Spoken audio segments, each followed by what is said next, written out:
올 한 해 동안도 하나님과 동행하시며 또 하나님의 뜻을 깨달아 그 하나님의 뜻 앞에 우리 일생에 순종하기를 힘쓰고 또 아름다운 열매를 맺는 복된 한 해가 되시기를 주님의 이름으로 축복합니다. 오늘은 우리가 창세기 말씀을 함께 나누기를 원합니다. 우리가 매일 성경을 통해서 이제 창세기 1장 1절 말씀부터 우리가 묵상하기를 시작했는데, 올 한 해 동안 하나님의 말씀을 늘 가까이 하고 하나님의 말씀을 묵상하고 하나님의 말씀과 동행하는 복된 한 해가 되시기를 주님의 이름으로 축원합니다. 올 우리 교회 표어는 말씀으로 새로워지는 교회입니다. 우리를 새롭게 하는 거, 우리의 가정을 새롭게 하는 거, 우리 교회를 새롭게 하는 거, 이 나라와 임종을 새롭게 하는 것은 말씀밖에는 없는 줄로 믿습니다. 우리가 사탕을 물고 다니면서 사탕을 빨아먹듯이 그렇게 하나님의 말씀을 묵상하고 하나님의 말씀과 동행하는 그런 복된 삶을 살아가실 수 있게 되기를 바랍니다.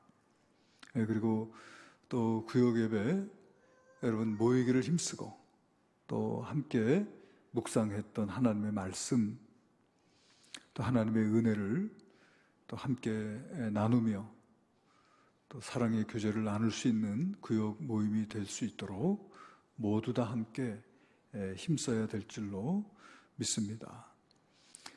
이 창세기는 한마디로 시작에 관한 책입니다. 기원에 관한 책입니다. 모든 우주 만물의 기원입니다. 우리 인류 역사의 기원입니다. 어떻게 해서 가정이 시작되었는지, 어떻게 해서 문명이 출발하게 되었는지, 죄가 어떻게 이 세상에 들어왔으며 죄 가운데 빠진 인간을 하나님께서 어떻게 구원하시기 시작하셨는지, 그런 시작과 기원에 대해서 쓰고 있는 책입니다. 여러분, 실타래가 엉켜 있을 때 그것을 풀기 위해서는 끝을 찾아야 합니다. 이처럼 여러분, 오늘 우리가 살아가고 있는 이 시대는 소위 말하는 다원주의 시대요. 절대적인 진리와 가치를 부인하고 모두 저마다 자기가 옳다고 생각하는 것을 추구하는 그런 시대를 살아가고 있습니다. 수많은 주장과 수많은 이론이 범람하고 있는 이때에 여러분, 무엇을 기준으로 삼아 우리가 살아갈 수 있겠습니까? 바로 그럴 때 우리가 읽어야 될 책이 창세기인 줄로 믿습니다. 창세기. 그것은 시작과 기원에 대해서 말씀하고 계시기 때문이죠. 창세기를 통해서 볼 수 있는 하나님은 어떤 하나님이십니까? 태초에 하나님이 천지를 창조하시니라. 하나님은 천지를 지으신 창조주 하나님이세요. 모든 만물의 존재의 근원이 하나님이세요. 그러므로 하나님은 만물의 주인이 되세요. 모든 만물을 관리하고 다스리세요. 그러므로 하나님은 또한 우리의 찬양과 경배의 대상인 줄로 믿습니다. 하나님께서 태초에 하나님이 천지를 창조하시니라. 하늘과 땅이죠. 하늘과 땅만이 아니라 그 가운데 있는 모든 것을 다 창조하셨다는 그런 말씀입니다. 하나님께서 우리 인간을 비롯해서 모든 만물을 하나님께서 지으셨죠. 하나님께서 만물을 지으셨다라고 하는 것은 만물의 그 존재와 목적, 그죠? 만물이 존재하는 그 이유와 그 목적을 하나님께서 정하셨다 하는 그런 말씀입니다. 여기 지금 컵이 있습니다. 이 컵에는 물이 담겨 있죠. 이 컵을 지은 이는 이 컵이 이 물을 포함해서 이 액체를 담는 그런 용기로 사용되도록 이것을 만든 것입니다. 제가 이 물을 마신다면은 이 컵은 목적대로 사용되고 있는 것이죠. 모든 만물이 그렇습니다. 그것을 지으신 이의 목적과 뜻이 담겨져 있는 거예요. 믿습니까? 모든 만물은 존재의 목적이 있다는 것이죠. 하나님께서 뜻과 섭리 가운데 지으신 것이에요. 그리고 하나님의 창조를 우리가 이제 가만히 살펴보니까 하나님께서 6일 동안 세상을 창조하셨는데 그 제일 마지막에 우리 인간을 창조하셨어요. 모든 하나님의 창조가 우리 인간을 지향하고 있는 것을 알게 돼요. 하나님의 창조의 중심에 우리 인간이 있어요. 모든 만물을 지으시고 그리고 그곳에 우리 인간을 지으셨어요. 그리고 모든 만물을 다스리고 정복할 것을 우리 인간에게 말씀을 하고 계신 것을 우리가 알 수가 있습니다. 오늘 우리가 봉독한 말씀은 우리 하나님께서 우리 인간을 지으셨을 때 말씀이에요. 오늘 우리가 읽은 말씀 창세기 1장 26절이죠. 우리 같이 한번 읽어보겠습니다. 창세기 1장 26절 다 같이 읽겠습니다. 시작. 하나님이 이르시되 우리의 형상을 따라 우리의 모양대로 우리가 사람을 만들고 그들로 바다의 물고기와 하늘의 새와 가축과 온 땅과 땅에 기는 모든 것을 다스리게 하자 하시고. 오늘 우리가 이 말씀 보니까 우리 하나님께서 우리 인간을 지으실 때 참으로 존귀하게 지으셨어요. 우리 인간의 존엄성의 그 근원을 이 말씀에서 우리가 찾을 수가 있어요. 하나님께서 우리를 지으실 때 하나님께서 하나님의 형상을 따라 지으셨다. 그렇게 말씀하고 계세요. 우리의 형상을 따라 우리의 모양대로 우리가 사람을 만들고. 창세기를 읽어보면은 이 우주 가운데 존재하고 있는 그 어느 것도 하나님께서 하나님의 형상으로 만들지 않으셨어요. 우리 인간만을 하나님께서 하나님의 형상과 하나님의 모양으로 만들어 주셨습니다. 아멘. 그래서 여러분, 저와 여러분 속에 하나님의 형상이 있어요. 그렇기 때문에 인간은 존귀합니다. 우리 한 사람 한 사람, 우리의 생명은 존귀한 것이에요. 그래서 여러분, 요즘에 인간 생명 경시 풍조가 이 세상 가운데 있지만은 성경은 우리 한 생명 한 생명이 하나님의 형상을 닮은 존귀한 존재인 것을 우리에게 말씀하고 계십니다. 우리의 형상을 따라 우리의 모양대로. 형상은 무엇이고 모양은 무엇인가? 형상은 외형적인 신체의 모습이고 어떤 구체적인 모습이라면 모양은 하나님의 내부적인 성품이고 또 추상적인 것이다. 이렇게 과거에 주장하는 이들이 있었습니다만은 여러분, 성경에 보니까 하나님은 영이세요. 그렇기 때문에 우리의 어떤 이 외모가, 우리의 외형이 하나님을 닮은 것이 아니고 하나님의 성품과 하나님의 속성을 우리가 이어받은 줄로 믿으시기를 바랍니다. 그것이 무엇일까요? 그것은 우리가 잘 알 수 없죠. 하나님의 형상을 따라 하나님의 모양대로 우리를 지으셨는데 우리 안에 있는 그 하나님의 형상과 하나님의 모양이 무엇인지 우리가 정확하게 구체적으로 알 수 없지만은 우리가 가지고 있는 어떤 이성이죠. 어떤 사고력, 생각할 수 있는 능력, 추리하고 판단할 수 있는 능력, 이런 것들 하나님을 닮은 모습이 아니겠는가. 또 우리에게는 어떤 영성이죠. 우리는 영적인 존재고 그리고 영적인 것을 사모하고 영원을 사모하는 그런 영적인 존재, 그런 영성을 우리가 가지고 있다는 것. 이것 우리가 하나님의 형상과 모양을 닮은 것이 아닌가 생각합니다. 우리 인간은 하나님을 발견할 때 비로소 행복할 수 있다고 하는 것이죠. 이런 영성, 하나님의 성품입니다. 또 우리 가지고 있는 우리가 도덕성이 있어요. 선과 악을 우리가 분별할 수 있습니다. 굳이 법전이 없다고 할지라도 우리는 악을 행할 때 우리의 마음이 불편하고 우리의 양심의 가책을 받는 이런 것들, 어떤 도덕성, 이것도 역시 하나님의 성품이라고 할 수 있겠고요. 자율성이죠. 어떤 창의성, 우리가 스스로 생각하고 또 스스로 결정할 수 있고 또 창의적으로 생각할 수 있는 이런 능력들, 하나님의 성품입니다. 그리고 무엇보다도 우리 인격성을 가지고 있어요. 인격성. 그러니까 우리가 누군가 관계를 맺고 하나님과 관계를 맺고 교제하고 교통할 수 있는 그런 인격성을 하나님께서 우리에게 주신 줄로 그렇게 믿습니다. 그렇기 때문에 우리는 존귀합니다. 하나님의 형상과 모양으로 지음받았기 때문에 우리는 존귀합니다. 믿습니까? 한번 가슴에 한번 손을 얹어보세요. 한번 따라해보세요. 나는 존귀합니다. 하나님의 형상과 모양으로 지음받았기 때문에 나는 존귀합니다. 할렐루야. 그런 존귀함을 가지고 살아가야 돼요. 또 우리가 존귀함의 또 하나의 이유를 우리가 창세기를 통해서 찾아볼 수가 있는데, 그것은 뭐냐면은 하나님께서 우리를 지으신 우리의 재료가 무엇인가를 살펴보면서 우리가 느낄 수 있어요. 여러분, 모든 짐승을 하나님께서 무엇으로 지으셨습니까?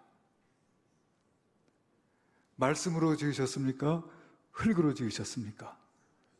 네, 대부분 말씀이라고 생각하고 계시죠.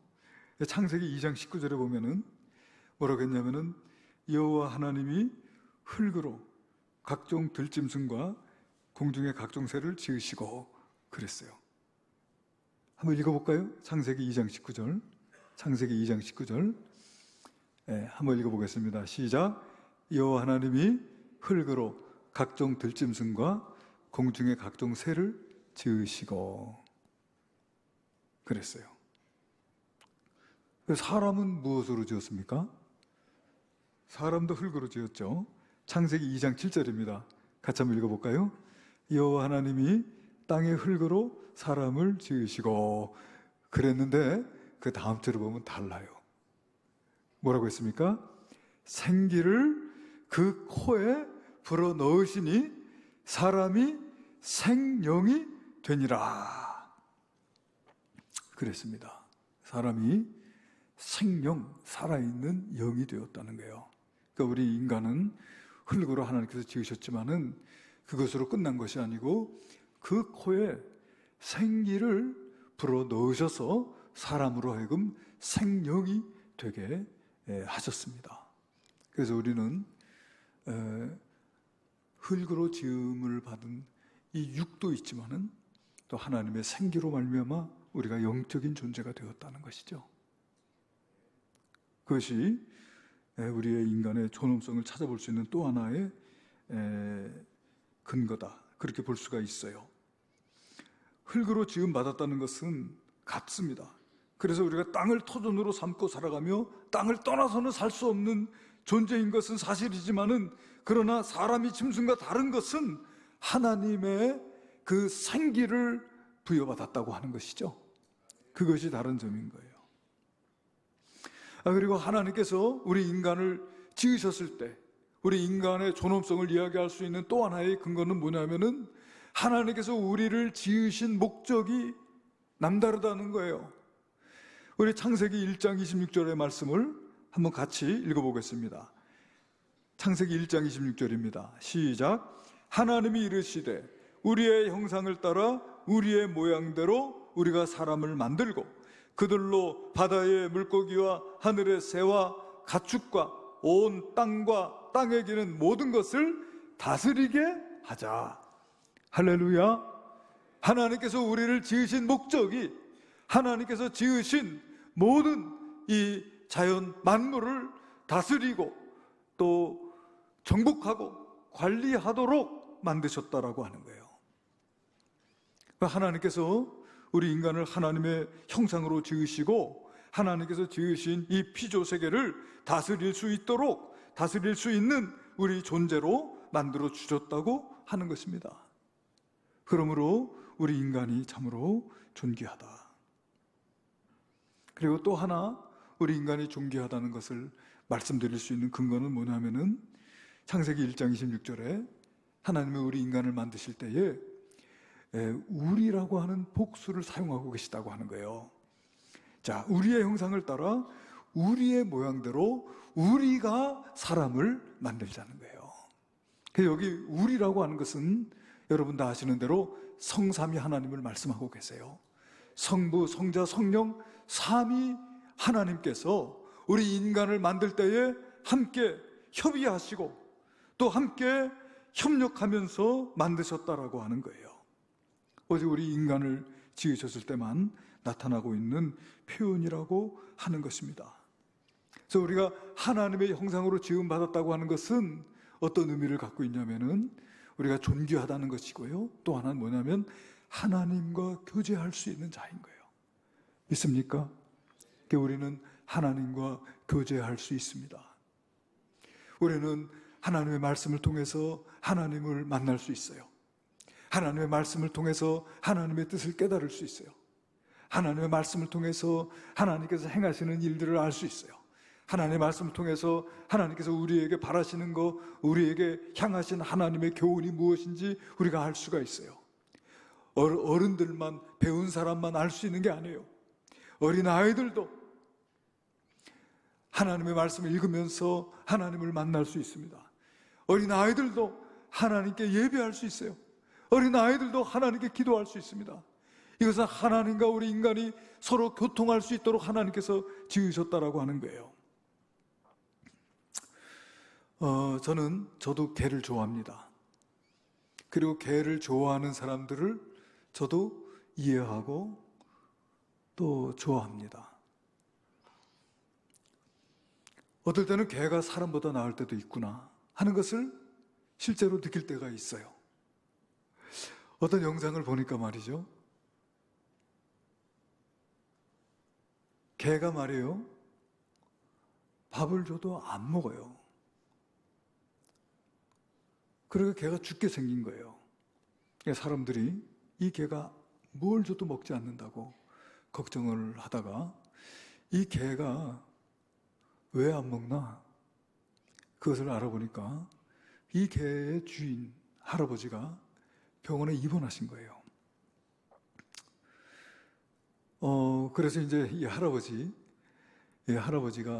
있는 병원에 가서 사람들이 보니까 이 할아버지가 아주 중증 치매에 걸리셨어요.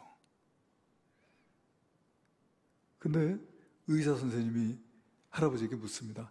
내가 누군지 아느냐? 그랬더니 이 할아버지가 모른대요.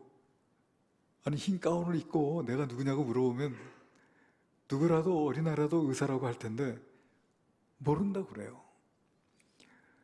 그 정도로 이제 치매에 심하게 걸린 할아버지인데 사람들이 이제 이 개를 데리고 할아버지한테 갔어요. 그랬더니 이 할아버지가 개를 알아보는 거예요. 개한테 얘야, 내가 병원 올 때 너한테 병원 온다고 말도 못하고 왔구나.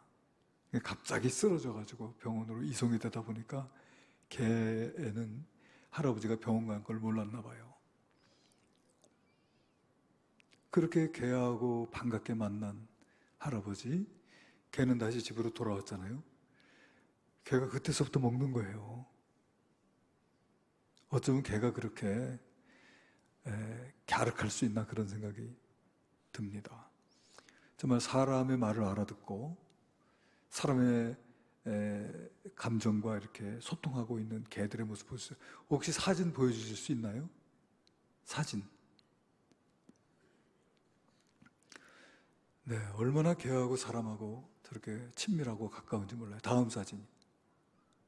네, 입을 맞추고 끌어안고 또 그 다음 사진이요.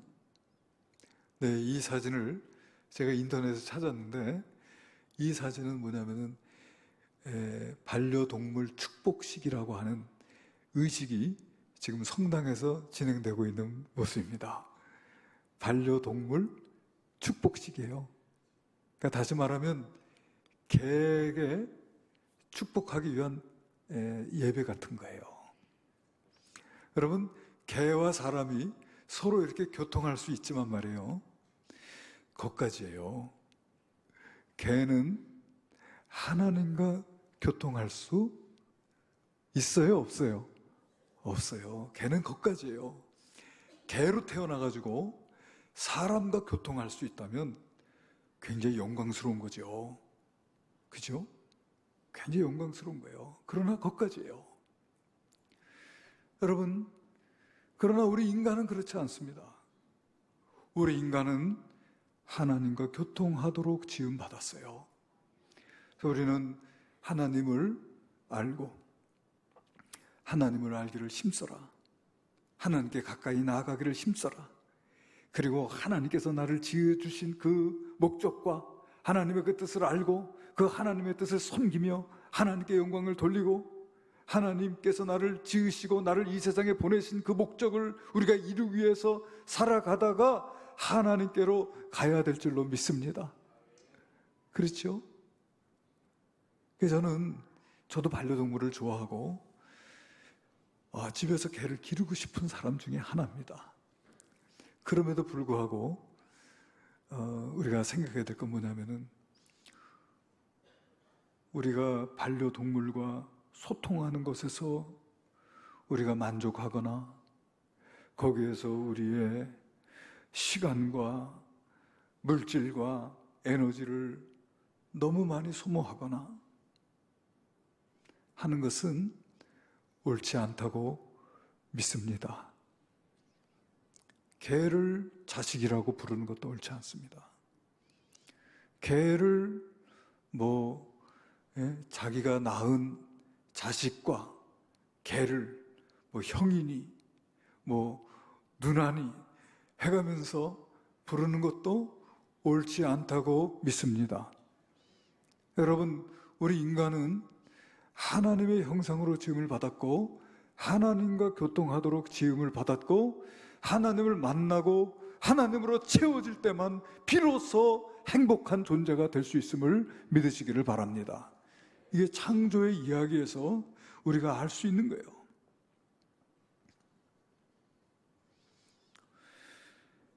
여러분, 하나님은 이 자연 만물을 우리 인간에게 다스리게 하려고 우리를 지으셨다고 말씀하고 계세요. 이 다스린다라고 하는 이 말의 원어적인 뜻은 뭐냐면은 사로잡다, 치리하다, 거느리다, 취하다 등과 같은 이런 다양한 의미를 가지고 있는데 이 단어는 말이요, 절대 왕권을 가지고 있는 제왕 또는 전쟁에서 승리한 정복자가 그 피정복자를 향해서 가지고 있는 절대적인 권력이에요. 생사여탈권, 살리고 죽이는 그 권한이 그 왕에게 있었던 것과 마찬가지로 다스리게 하자라고 하는 이 말씀 속에는 하나님께서 우리 인간에게 절대 주권을 행사할 수 있는 그런 권력을 주셨다는 것을 우리가 알 수가 있어요. 그러니까 다른 피조물을 다스릴 권한을 부여받은 존귀한 존재죠.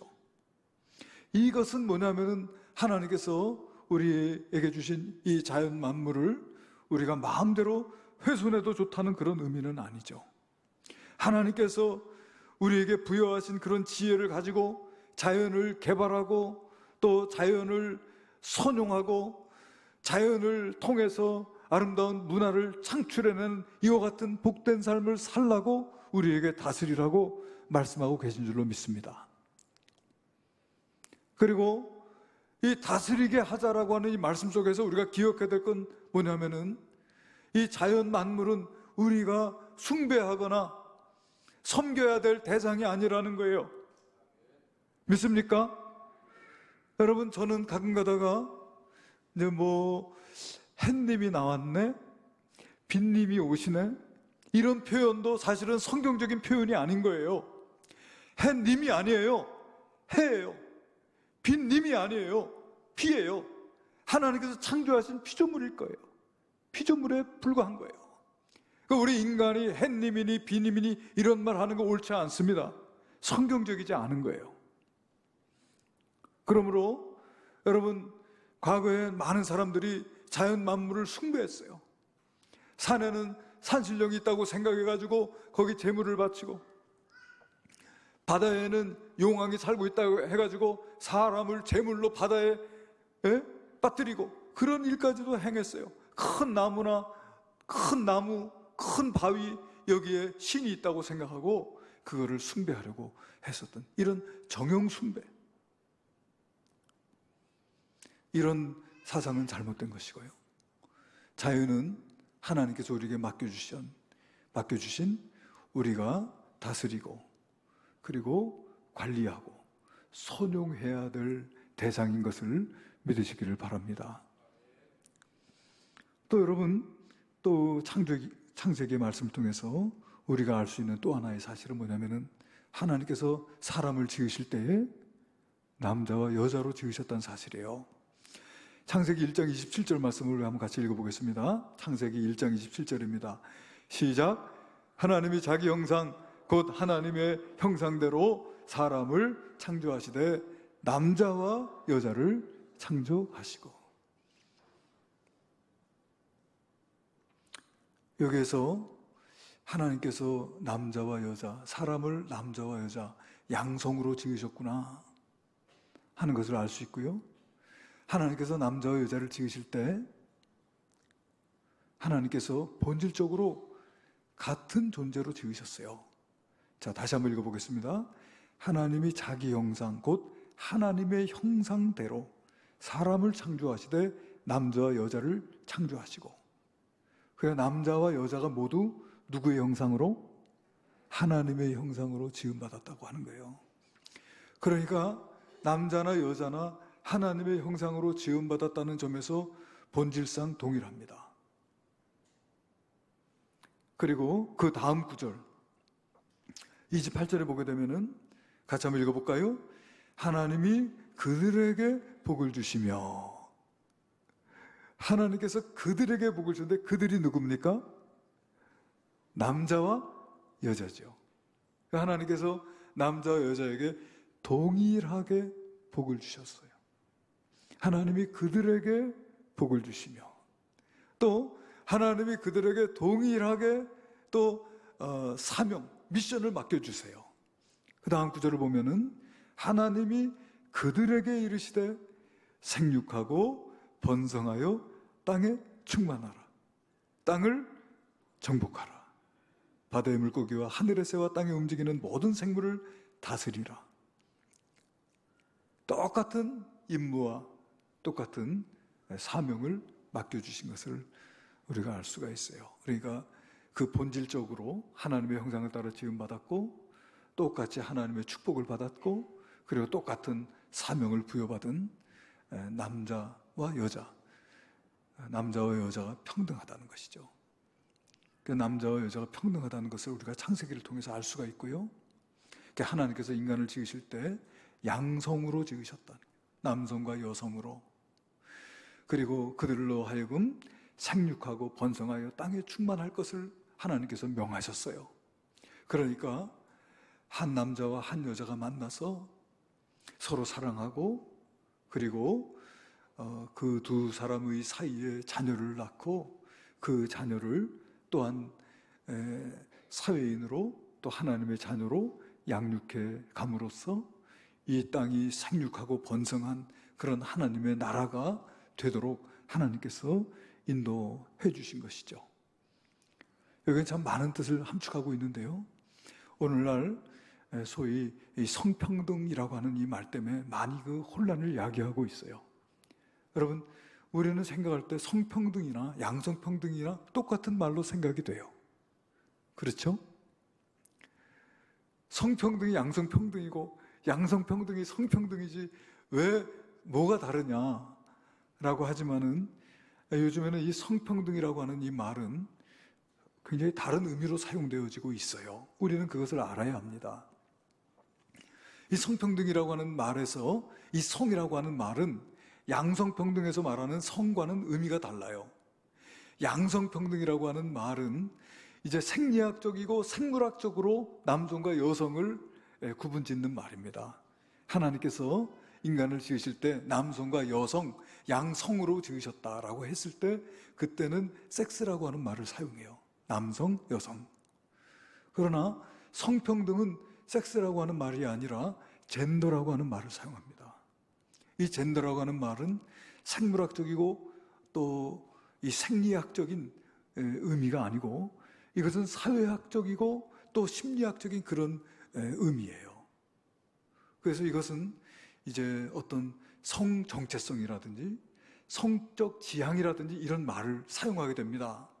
그러니까 나는 어떤 성을 지향하고 있느냐는 거예요. 나는 이성과 어떤 성관계보다는 동성 간에 나는 더 어떤 관계를 하기를 원한다. 말하자면 동성애죠, 동성애. 그런 이 동성애를 가진 것도 그런 성적 지향도 하나의 성이다, 젠더. 남자가 남자와 여자가 여자와 사람이 짐승과 또 사람이 기계와 또 어떤 수관 또는 시간이라고 하나요? 시체와도 성관계를 갖고 또는 어떤 근친혼이라든지 어떤 폴리겜이라고 하나요? 이 다자성애 이런 모든 것도 자기가 가지고 있는 어떤 성적 지향 어떤 그런 성적 지향을 통해서 자기가 갖게 된 어떤 성 정체성 그것이 성이고 그 모든 성이 다 평등하다고 하는 그런 의미가 바로 성평등이라고 하는 거예요. 그래서 우리는 이 양성평등의 개념과 이 성평등의 개념을 바르게 알 수 있어야 돼요. 우리가 지향해야 될 것은 양성평등인 줄로 믿습니다. 하나님께서 사람을 지으실 때 남성과 여성으로 지으시고 남성과 여성이 평등하다고 하는 이런 양성평등의 그런 인식을 가지고 우리가 살아가야 될 줄로 믿습니다. 그것이 양성평등과 성평등. 오늘날 말이죠. 오늘날 하나님은 우리 인간을 그렇게 존귀하게 지으시고 또 가정을 이루게 하셨어요. 아담이 혼자 사는 것이 하나님 보시기 좋지 않았습니다. 그를 위해서 돕는 배필을 지으리라 하시고 아담을 깊이 잠들게 하시고 그 갈비뼈를 취해서 그 갈비뼈를 가지고 하와를 지으셨어요. 그 하와를 데리고 아담에게 왔을 때 아담이 그렇게 고백합니다. 한눈에 반했어요. 이는 내 뼈 중에 뼈요 내 살 중에 살이로다. 이를 남자에게서 취하였은즉 여자라 하리라 하면서 막 그렇게 사랑에 빠졌습니다. 하나님께서 첫 가정을 이루신 기원을 말씀하고 계신 것이죠. 한 남자와 한 여자가 만나서 서로 사랑하고 그 두 사람의 사이에서 아이를 낳아서 그 아이를 이제 하나님의 자녀로 양육해가는 이런 가치, 이게 성경적 가치인 것입니다. 오늘날 젊은이들이 잘 결혼하려고 하지 않는 거 성경적이지 않은 거예요.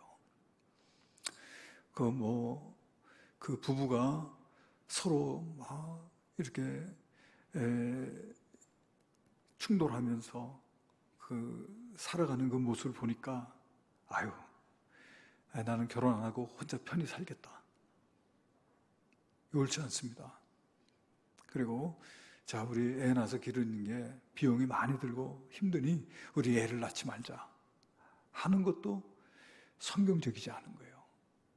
하나님은 남자와 여자를 지으시고 그들을 가정을 이루게 하시고 그 가정을 통해서 자녀들을 생산하여 그 자녀들을 양육해 가는, 그러므로 이 세상에 생육하고 번성하여 하나님의 형상으로 지음받은 우리 인간이 충만하게 되는 것, 하나님께서 원하시는 인 줄로 믿습니다.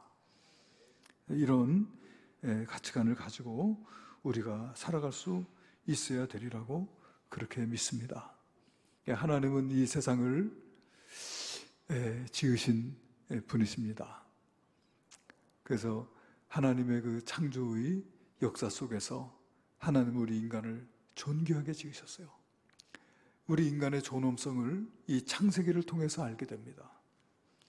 그 외에 우리 인간의 존엄성을 찾을 방법이 없어요. 또 하나님께서 자연 만물을 우리에게 잘 관리하고 또 선용한 것을 맡겨주시고, 우리가 자연을 훼손하는 것도 옳지 않지만은 자연을 숭배하는 것도 옳지 않다고 그렇게 말씀하고 계신 것이죠. 그리고 모든 사람이 평등하고 또 남녀가 평등하고 또 이런 아름다운 세상을 이루어갈 수 있는 저와 여러분이 되시기를 주님의 이름으로 축원합니다. 기도하시겠습니다. 은혜로우신 아버지 하나님,